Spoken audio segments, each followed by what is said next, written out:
Life has a funny way of throwing curveballs when you least expect it. That's how I met Marco. My name's Cora, and I was 28, working as a fitness trainer at a local gym, living a life as structured and disciplined as my fitness routines. That's until Marco walked in one day, looking for a quick workout, and ended up changing my whole life's course. "Hey, I'm Marco," he said, flashing a smile that could light up the darkest of rooms. "Heard this is the best place to get in shape. Mind showing me the ropes?" I raised an eyebrow, sizing him up. He didn't look like the usual gym type, more like he spent his days charming his way through life. "Sure, Marco. Follow my lead, and you'll be in shape in no time. But I warn you, I don't go easy on anyone." Marco chuckled, his eyes twinkling with mischief. "Wouldn't have it any other way. Lead on, Cora." Training Marco was like trying to tame a wild stallion. He had energy for days and a stubborn streak to match. But beneath the jokes and easy banter, there was a genuine respect, a connection that neither of us could deny. The days turned into weeks, and our sessions at the gym became the highlight of my days. It wasn't just about the workouts anymore, it was the laughter, the stories, the shared moments in between the sweat and hard work. One evening, as we were wrapping up, Marco turned to me, a serious look replacing his usual grin. "Cora, I've got to tell you something. I'm not just here for the workouts. I'm here for you. You've got this fire, this strength that I've never seen in anyone else. And I'm crazy about you." I was taken aback. This was Marco, the guy who joked about everything, now standing in front of me, bare and honest. "Marco, I don't know what to say. You're not what I expected. But I can't deny it, there's something between us. Something real." That was the start of our whirlwind romance. It was intense, passionate, like a storm that sweeps everything in its path. And before I knew it, I was saying I do to the man who had walked into my gym and turned my world upside down. But the fairy tale didn't last long. After the wedding, Marco dropped a bombshell that would set the stage for the battles to come. "Cora, we need to move into my mother's house. I've got strong family ties, and it's important for me to be there for them." I felt my stomach drop. Maria, his mother, was a force to be reckoned with, her sharp tongue and critical eye a stark contrast to Marco's warmth. And then there was Sophia, his sister, a mirror image of her mother's arrogance and disdain. "Marco, are you sure about this? Your mother and Sophia, our relationship is strained, to put it mildly. Is this really the best idea?" I asked, trying to keep the worry out of my voice. Marco took my hands in his gaze earnest. "Cora, I know it's not ideal. But family is everything to me. We'll make it work, I promise. You, me, and our little family against the world." Moving into Marco's family home felt like stepping onto a battlefield every day. Maria's house was a fortress, her rules, her way, or the highway. And Sophia, she was like her shadow, echoing her mother's every frown and snide remark. "Morning, Cora," Maria would say, her voice dripping with something that was anything but warmth. "Don't forget the dishes need doing, and the living room needs a good dusting. We run a tight ship here." I'd nod, biting back the retort that threatened to spill. "Of course, Maria. I wouldn't want the house anything less than perfect." Sophia would smirk from her perch at the kitchen table, her eyes scanning me like I was some bug under a microscope. "Yeah, Cora. And try to keep up, will ya? We don't need any dead weight around here." The days were long, the work unending. It was like living in a loop, each day a repeat of the last. Cleaning, cooking, trying to find my footing in a house that felt more like a minefield. Marco was there, but not really. His restaurant was his world, and I was just a ghost in his family home. But then, life decided to throw me a curveball. I was pregnant. The news should have been a beacon of joy, but in Maria's house, it was just another ripple in already troubled waters. "Pregnant, huh?" Maria's voice was flat, her eyes hard. "Well, don't expect any special treatment. This house doesn't run itself, you know." I held my ground, my hand instinctively resting on my belly. "I don't expect special treatment, Maria. But I do expect some understanding. I'm carrying a child, your grandchild." That shut her up, if only for a moment. But it didn't last. The chores piled up, the glares grew sharper, and the house felt smaller with each passing day. Sophia was no help. She watched me struggle, a satisfied smirk never far from her lips. "You're slowing down, Cora," she'd taunt. "Can't handle a bit of housework? What kind of mother are you gonna be?" I wanted to scream, to lash out. But I held it in. For Marco, for the tiny heartbeat that was growing stronger each day. The tension was a constant companion, an uninvited guest at every meal, every moment. Marco, he tried, in his way. But his family, his restaurant, they pulled him in 1,000 different directions, and I was just one more voice in the cacophony of his life. "Marco, talk to them, please," I pleaded one night, the weight of the day heavy on my shoulders. "Your mother, Sophia, they treat me like I'm nothing, like I don't belong." Marco sighed, a tired sound that spoke volumes. "Cora, they're just set in their ways. It's how they've always been. Just give it time, it'll get better." But it didn't get better. It got harder, the house more suffocating, Maria and Sophia more relentless. And me, I was just trying to keep my head above water, to protect the tiny life that depended on me. As I lay in bed each night, the moon casting shadows across the room, I made a silent vow. I wouldn't let them break me. I wouldn't let their words, their disdain, define me. I was stronger than they knew, and one day, they'd see.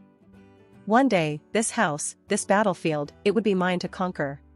Becoming a mother was supposed to be the most beautiful chapter of my life. But in Maria's house, it felt more like a trial by fire. Luca was my little bundle of joy, my ray of sunshine in the storm. Yet, every cry, every smile, was overshadowed by the relentless pressure and criticism from Maria and Sophia. "Really, Cora, can't you keep that child quiet?" Maria would snap, her words sharp as knives, every time Luca so much as whimpered. I held Luca closer, whispering words of comfort, shielding him from the harshness of his own grandmother's words. "He's just a baby, Maria. Babies cry. That's how they communicate." Sophia would roll her eyes, her voice dripping with disdain. "Oh, please. You're just not doing it right, Cora. Maybe if you paid more attention to him instead of feeling sorry for yourself, he'd be quieter." Their words stung, each one a reminder of how out of place I felt in this house, in this family. But it wasn't just the words. It was the way they looked at me, the way they scrutinized my every move, especially after my body had changed from the pregnancy. The weight I'd gained became their favorite topic, a source of endless ridicule. "Looks like those fitness trainer days are long gone, huh, Cora?" Maria would chuckle, eyeing my figure with a smirk. "Better lay off the sweets if you want to fit into your old clothes again." I clenched my fists, forcing a smile to hide the hurt. "I'm proud of my body, Maria. It brought Luca into this world. The weight? It's temporary. But the love I have for my son, that's forever." But my words, my defiance, it didn't matter to them. I was the outsider, the intruder in their perfect little world. And no matter how hard I tried, it never seemed to be enough. Enough was enough. The constant belittling from Maria and Sophia wasn't just chipping away at my spirit, it was igniting a fire within me. A fire to reclaim my life, my body, and my self-respect. I decided to take my journey into my own hands, right there in the four walls of that suffocating house. I started simple, turning a corner of my room into my personal gym. It wasn't much, just a mat, some weights, and a determination as strong as steel. "This is it, Luca," I whispered to my little boy, cradling him in one arm while setting up my phone to record. "Mommy's turning it all around, starting now."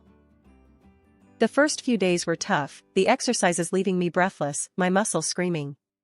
But each drop of sweat, each aching limb, felt like a triumph. "Think you can just bounce back, Cora?" Maria sneered one day, watching me pant through my routine. "It's not that easy, you know. Takes more than a few stretches to fix what's broken." I wiped my brow, fixing her with a steely gaze. "Watch me, Maria. I'm not just fixing what's broken. I'm building something stronger. And I don't need your approval or your snide comments." That's when I decided to go public with my journey. I started a YouTube channel and an Instagram page, sharing every struggle, every victory. It was raw, it was real, and to my surprise, it resonated with so many out there. "Mom, look at this," I'd say to Luca, showing him the screen filled with comments and likes.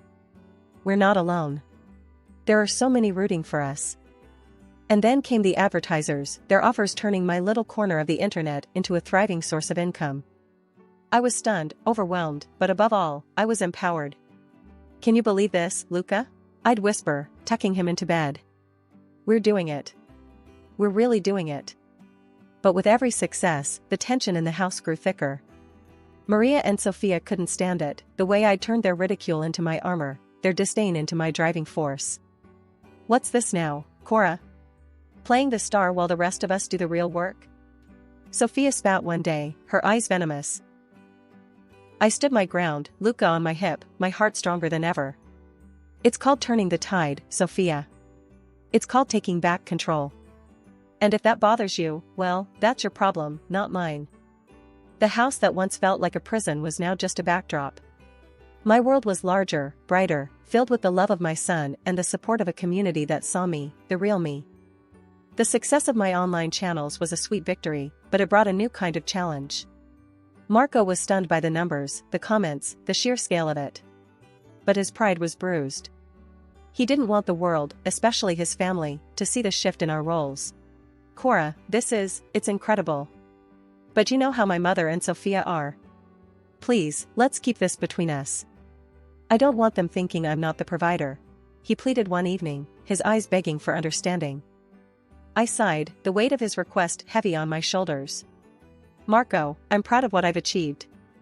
It's not just about the money, it's about respect, about independence. He nodded, his hand reaching for mine. I know, and I respect that. But in this house, it's complicated. Let's just keep it our little secret, for now. I agreed, reluctantly, and began transferring $4,000 a month to Marco's account. The irony of the situation wasn't lost on me. Maria and Sophia continued their tirade, oblivious to the truth. They saw me as a leech, living off their precious son and brother. You're just a freeloader, Cora. Always taking, never contributing, Maria would snarl, her words sharp as ever. I bit back my retort, the secret of my success a silent shield against her barbs. I contribute in my own way, Maria. Not that you'd ever acknowledge it. Sophia was no better. What do you even do all day, Cora? Lounge around while we do all the real work? Their ignorance was a bitter pill, but I swallowed it. My focus was Luca, my channels, my newfound strength. I'd walk with my son in the park, my camera a constant companion, capturing the moments, the workouts, the real me that they refused to see. Cora, you're wasting your time with those videos, Maria would scoff, watching me edit my latest post. But the numbers told a different story. The subscribers, the views, the comments, they were real, tangible. They were mine. Maybe to you, Maria. But to me, and to thousands out there, it's anything but a waste, I'd reply, my confidence unshaken. Marco's restaurant troubles added another layer to our already complicated life. He came to me one day, his pride barely holding back his desperation. Cora, the restaurant, it's struggling. I need help. Would you lend me some money? Just to tide things over? His vulnerability was a rare sight, and it tugged at my heartstrings. Of course, Marco. I'll help. But this isn't just a loan, it's an investment. In us, in our family. His relief was palpable, but it was tinged with the unspoken truth. I was the lifeline, the silent savior of the family facade. And as I transferred $10,000, as I watched the gratitude and the guilt in his eyes, I knew the balance had shifted. Time in that house felt like a ticking bomb, and each day brought us closer to the explosion. Sophia's marriage brought her husband, Rick, into an already cramped space. His presence only added to the chaos and tension that had become a constant in the house. You two just take up space, Maria would sneer, her words cutting through the crowded living room. You're nothing but freeloaders, Cora. You and that kid. I clenched my teeth, hugging Luca closer. We're family, Maria. Or at least, that's what a house like this is supposed to mean. But when Sophia announced her pregnancy, Maria's attitude shifted into something even harsher, more direct. This house is getting crowded, Cora. And frankly, you and your boy are just in the way. The words stung, but before I could muster a response, Marco dropped a bombshell of his own at dinner. I have to go out of town for a few weeks. Restaurant business, he said, avoiding my gaze. A few weeks in this madhouse without even the slightest buffer Marco provided felt like a sentence I couldn't bear. You're leaving? Now? With everything going on? I asked, my voice barely a whisper over the lump in my throat. He didn't meet my eyes. I have to, Cora. It's important. And just like that, he was gone. The door shut behind him, and the weight of his absence settled over the house like a thick fog. I tried to maintain a semblance of normalcy for Luca. We went for our walks, did our workouts in the park, anything to escape the suffocating atmosphere of the house. But when we returned from kindergarten one day, the sight that greeted us froze me in my tracks. Our belongings, bags, suitcases, Luca's toys, were piled up outside the front door like garbage. "Mommy, what's happening?" Luca's small voice was laced with confusion and fear. I swallowed hard, fighting back the tears as I approached the door. "Maria, Sophia, what is this? Why are our things outside?" I demanded, my voice shaking with anger and disbelief. The response came cold and merciless from the other side of the door. "You heard me, Cora. The house is too crowded, and you two are just taking up space. It's time for you to leave. Find somewhere else to call home." Maria's voice was like a knife, and Sophia's echoing laughter only twisted it deeper. I stood there, my whole world collapsing around me. And what should I tell Marco? What will you say to your son when he asks where his wife and child are? Their laughter was the only answer I got. It was clear, in their eyes, we were expendable, an inconvenience easily discarded. With a heavy heart and a mind swirling with shock and betrayal, I gathered our belongings. Holding Luca's hand tightly, I stepped away from the house that was never a home. The pain was sharp, the betrayal bitter, but it was the clarity of the moment that struck me the most. This was the end of one chapter, a chapter of struggle and pain. But it was also the beginning of something new, something ours. I rented an apartment, a small but safe haven for me and Luca. As I unpacked our lives, the reality of what had happened, of what I had escaped, began to sink in. I was alone, but for the first time in a long time, I felt a flicker of hope, a sense of freedom. Settling into the new apartment was a bittersweet experience.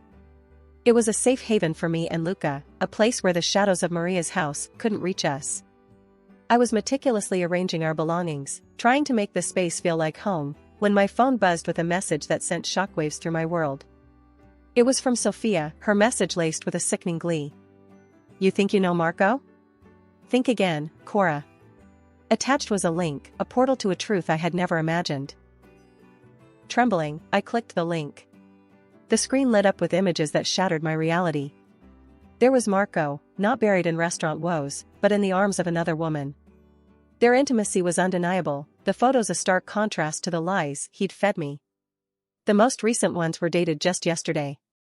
The business trip, the stress he'd mentioned, it was all a facade, a cruel play where I was the unwitting financier. I felt numb, the pain and betrayal intertwining into a cold resolve. For years, I had been the backbone, the silent benefactor of a man who lived a double life, all while his family treated me like dirt. A week of turbulent emotions was broken by incessant calls from Marco. His voice, once a comfort, was now a trigger for my contempt. "Cora, please, you need to come back. Mom and Sophia crossed a line. And the restaurant, it's in shambles. I need you, Cora. The bills, they're piling up."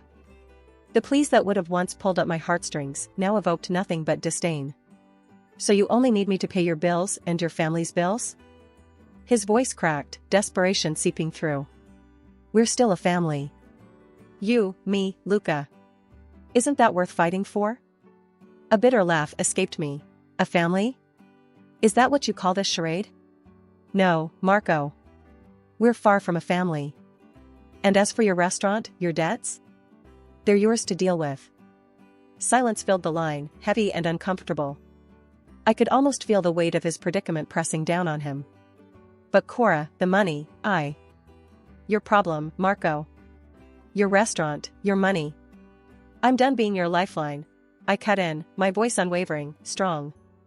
"However, we will discuss all this tomorrow. I will come to your mother's house." I made my decision. I'd return to that house, not as the broken woman they expected, but as the force they never saw coming. I'd face them, face Marco, Maria, and Sophia, armed with the truth and a plan that would turn their world upside down. Stepping into the house was like entering a lion's den. Marco's face lit up with a mix of hope and surprise, but Maria and Sophia's expressions were as cold as ice. They clearly weren't thrilled about my return. "Look who's back." Maria said, her tone dripping with disdain. Missed us, have you? I met her gaze, without flinching. Not at all, Maria. I'm here for something important. I handed Marco the envelope, his face turning pale as he recognized it for what it was. Divorce papers, Marco, I stated, the words tasting of freedom. Our marriage ends here. Maria and Sophia's initial shock quickly morphed into smiles. Finally getting rid of the dead weight, Marco? Sophia jeered, her laughter grating on my nerves. But their joy was premature. Don't get too excited, I interjected sharply. You might want to sit down for this. It's been me, not Marco, keeping this household afloat. The room fell into stunned silence. Marco's eyes darted between me and his family, the truth finally out in the open. It's true, he admitted, his voice barely audible. The restaurant's been failing. Cora's been covering everything. She transferred $4,000 to me every month. Maria and Sophia turned on him, their faces twisted with anger and disbelief. You lied to us? You let her pay our bills? Maria's voice was shrill. What should we do now, without her money? Then, Marco continued, his desperation clear. I'm going to file for alimony. I earn less, so it's only fair. His mother and sister were delighted with this decision and even clapped their hands. Their claps echoed hollowly in the room, but I couldn't help but laugh at the absurdity. You think that's going to work, Marco? You won't get a cent from me. Especially not after I found out about your affair. The color drained from his face. How did you? He stammered, his false fiancado crumbling. I pointedly looked at Sophia. Your sister was kind enough to send me all the proof I needed. The argument that erupted was fierce, the house filled with accusations and betrayals laid bare. Marco and Sophia were shouting at each other, waving their arms. Amid the chaos, I remained calm, my next move clear. I'm taking back what's mine, I declared, my voice cutting through the noise. Every appliance, every piece of furniture I paid for. You're left with what you've earned, which is nothing. And that's exactly what I did. I stripped the house of every trace of my financial support, leaving them to face the consequences of their actions. Maria's and Sophia's pleas for mercy, for forgiveness, were ignored. I blocked their numbers, severing the last ties to a life of deceit and disrespect. The fallout was swift. Marco's restaurant crumbled under the weight of debt, the house was lost, and Sophia's husband walked away from the wreckage of their family. They were left with nothing but each other and their mistakes in a cramped rented apartment. As for me, Luca and I flourished in our new life. Our days were filled with love, laughter, and the peace we'd fought so hard to find. The past was behind us, a distant memory overshadowed by the bright future we were building together. We were more than survivors, we were conquerors, and our story was just beginning.